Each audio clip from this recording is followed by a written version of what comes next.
Salut à toutes et à tous, c'est le Rebelle Capitaliste, j'espère que vous allez bien. Je suis mi-septembre, nous sommes en mi-septembre et cette vidéo ne paraîtra probablement que fin septembre ou début octobre. Cela dit, je pense qu'il n'y a pas besoin d'attendre pour faire cette analyse. Il semblerait que je me sois trompé sur le timing du prix du pétrole. Le timing quand même à court terme est assez difficile, vous le reconnaîtrez vous-même si vous êtes intervenant sur les marchés. J'ai négligé, clairement, j'ai sous-estimé clairement le fait que les Américains pourraient et iraient jusqu'au bout de l'utilisation des réserves stratégiques de pétrole, les SPR et Strategic Petroleum Reserves, décidé par Biden depuis maintenant de nombreux mois. Et visiblement, les Américains ont décidé de siphonner leurs réserves quasiment jusqu'au bout, enfin en tout cas jusqu'au point critique. C'est quelque chose d'assez risqué et honnêtement c'était pour ça que je pensais qu'ils n'allaient pas le faire. Et je sais qu'il y a des tensions dans l'administration américaine actuellement, notamment des chargés de portefeuille assez importants au niveau du ministère public américain chargé de l'énergie, où il y a des débats justement où il y a des voix qui commencent à s'élever pour dire non, il faut arrêter avec l'utilisation des réserves stratégiques de pétrole, c'est dangereux. Et ça a un impact, mais c'est un impact court terme.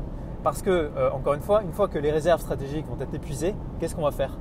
Vous allez avoir un retour de bâton, vous allez avoir un retour de tension, d'élastique qui va être assez important.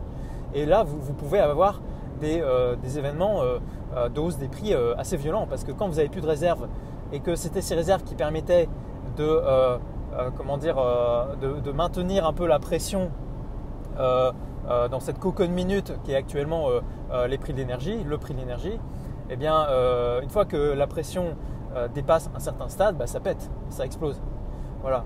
Et donc, c'est ce qu'on est en train de faire. Et je pensais qu'ils étaient suffisamment raisonnables pour se dire qu'il ne fallait pas aller jusqu'au bout, qu'il fallait commencer à diminuer leur utilisation des réserves stratégiques de pétrole progressivement, justement pour lisser cet impact sur les prix.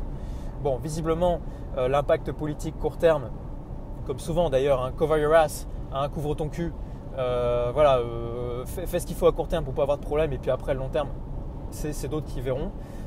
Cette idéologie, cette mentalité extrêmement délétère, il me semble, est encore plus forte que tout. Et donc c'est ce qui fait que je me suis trompé dans mon analyse. Donc les prix du pétrole sont encore relativement maîtrisés. Je pensais qu'on aurait une forte augmentation durant l'été, donc ça incluait aussi septembre. Mais là, forcément, on arrive bientôt fin septembre et visiblement cette augmentation ne va pas se passer. Pourquoi je pensais ça? Parce que, donc je pensais qu'ils étaient suffisamment raisonnables pour se dire que l'utilisation des SPR était déraisonnable à moyen terme. Ça ne s'est pas passé comme ça, donc l'utilisation de ces réserves est très efficace pour couver les prix. Il y a des réserves, ça peut encore attendre, donc voilà, dont acte, je me suis trompé.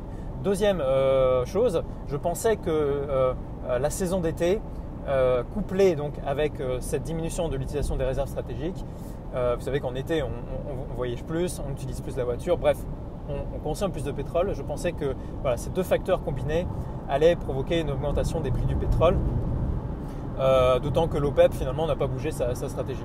Je me suis trompé, dont acte, je le dis clairement. Par contre, je pense que 2023 est très très dangereux. Je ne suis pas seul à le dire. Anas Al-Hadji, qui est un très bon expert au niveau du pétrole, du monde du pétrole, du marché pétrolier, qui s'était trompé précédemment parce qu'il n'avait pas vu l'augmentation du prix du pétrole, je dirais premier semestre 2022. Cette fois-ci, il ne s'est pas trompé. Il avait dit non, il n'y aura pas de forte hausse des prix du pétrole si les Américains continuent à utiliser leurs réserves stratégiques. Et il avait bien vu. Par contre, ce que Anas Al-Hadji dit, c'est que vous aurez un retour de bâton en 2023.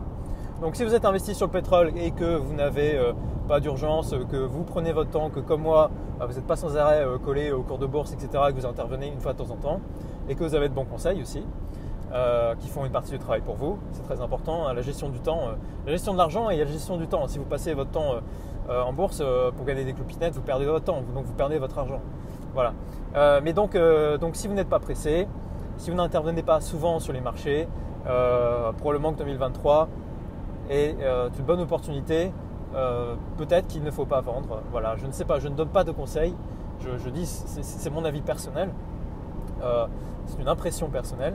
Mais en tout cas, moi, ce que je vais faire, si je ne devais pas vendre mes actions que je pensais voir décoller en 2022, probablement que ça mettra un petit peu plus de temps et qu'on aura un décollage en 2023 des prix du pétrole. Ça risque d'être quand même très difficile pour les Américains de tenir jusqu'en 2023 et toute l'année 2023 sur ces réserves stratégiques.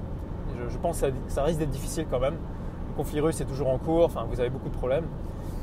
Donc voilà, ça me semble assez aléatoire de penser qu'en 2023, on va pouvoir s'en tirer encore. Sait-on jamais. Mais je pense que la probabilité est assez faible que les prix du pétrole restent à ce niveau toute l'année 2023. Et puis, vous savez que je parle aussi régulièrement de l'or. Il me semble que vous aurez un croisement, enfin, que ça commencera par une hausse du prix du pétrole et qu'ensuite on enclenchera sur une hausse du prix de l'or. Hein, c'est souvent corrélé. Il y a souvent un délai entre la réaction de l'or noir et la réaction de l'or. Voilà. Mais souvent ça marche ensemble. Souvent ça marche ensemble pour une raison simple, c'est que quand le pétrole augmente, l'inflation augmente et quel est l'actif contre l'inflation? C'est l'or. Voilà. Donc ça va de pair. Voilà. Donc écoutez, dites-moi ce que vous en pensez. Encore une fois, pour ceux qui critiquent la forme de mes vidéos, je prends les critiques, il n'y a aucun souci. Honnêtement, je vous dis clairement, je ne modifierai pas la forme. Tous ceux qui s'intéressent à la forme ne m'intéressent pas. Voilà. Donc personne ne vous oblige à regarder les vidéos, à les écouter, à vous abonner. Personne ne vous oblige. J'en ai rien à faire. Ok? Donc pour moi, c'est le fond. Intéressez-vous au fond, intéressez-vous à la logique. Dites-moi voilà ce que vous en pensez sur le fond. Je suis toujours très intéressé sur le fond, mais sur la forme, honnêtement, j'en ai rien à foutre. Voilà, je vous dis clairement les choses. Écoutez, portez-vous bien et voilà, si vous avez des conseils, moi la vérité est révélée dans le dialogue, donc c'est aussi pour ça que je fais ça. Allez, Kenabo, salut!